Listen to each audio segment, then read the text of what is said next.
Hello students, today I am going to teach chapter 1 power sharing. It is very important chapter regarding to understand the democratic development in our country.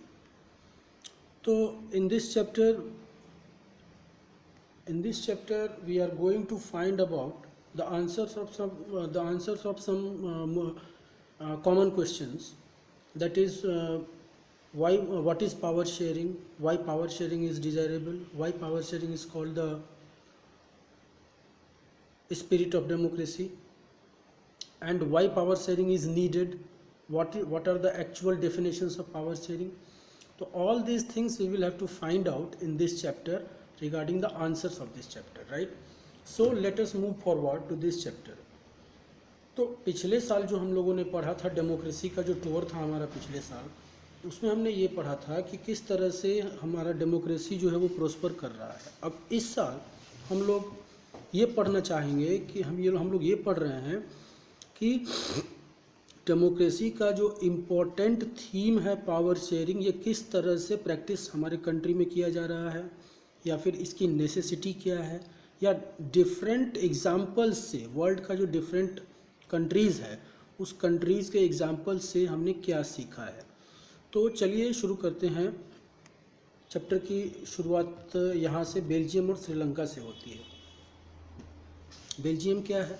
Belgium एक छोटा सा country है जो Europe में है, और ये it is smaller than the state of Haryana. Haryana से ये छोटा सा कंट्री है। पॉपुलेशन जो है वो भी इसका हरियाणा से कम ही है। इसका जो अदर कंट्रीज़ है वो जर्मनी, नीदरलैंड, लग्जमबर्ग, ये सारा यूरोपियन कंट्री है। इसका लगभग 1 करोड़ से ज़्यादा इसका पॉपुलेशन है, और जो कि हरियाणा के टोटल पॉपुलेशन का आधा है। इसका जो नेटिव कंपोजिशन है इस कंट्री का वो बड़ा ही कॉम्प्लेक्स है। पहला तो ये है कि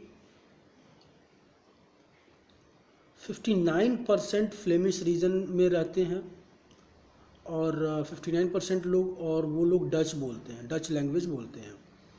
उसके बाद 40% जो लोग हैं वो वेलोना रीजन में रहते हैं और फ्रेंच बोलते हैं। उसके बाद बाकी के जो 1% बेल्जियन हैं वो जर्मन बोलते हैं। तो अब इसकी राजधानी जो ब्रुसेल्स है, बेल्जियम की राजधानी ब्रुसेल्स है। इसमें 80% people can speak French. In Belgium, the capital of Belgium which is Brussels, most of the 80% people may speak French while 20% are Dutch speaking. I am asking about the complexity of the language in Belgium. तो ये language का complexity है। और minority French spoken people जो है यहाँ, वो थोड़ा सा रिच है, कंपेरेटिवली करेंगे तो थोड़ा सा रिच है और पावरफुल है। और ये जो है वो अपना पावरफुल डच स्पोकन पीपल के ऊपर अपना पावर ये बनाता है, अपने पावर को ये दिखाता है। और उनका जो इकोनॉमिक डेवलपमेंट है वो भी थोड़ा सा अच्छा है। और फ्रेंच स्पोकन पीपल जो, हाँ, तो उसका जो डेवलपमेंट है वो भी थोड़ा सा बेहतर है। तो इस तरह से फ्रेंच और डच के बीच जो राइवलरीज था, ये 1950 और 60 के आसपास बेल्जियम में ये कॉमन था। और ये दोनों जो था वो as you can say that was the struggle of supremacy between these two groups, that is the French and the Dutch people. तो अब इसमें क्या है कि Dutch speaking people constituted a majority in the country. Dutch spoken क्या था, पूरे country में मेजॉरिटी था, लेकिन उसका जो राजधानी था ब्रुसेल्स, इसमें क्या था, इसमें ये माइनॉरिटी में था। और सरकार जो थी वो किसकी थी, माइनॉरिटी ऑफ गवर्नमेंट की थी।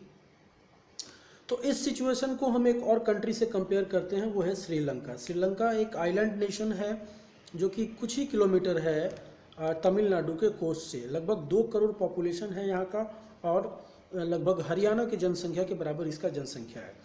अन्य दूसरे देशों की तरह, साउथ एशियन देशों की तरह श्रीलंका में भी बहुत सारा डाइवर्स पॉपुलेशन है। यहाँ भी बहुत सारे धर्म और जाति के और भाषा के लोग रहते हैं। अब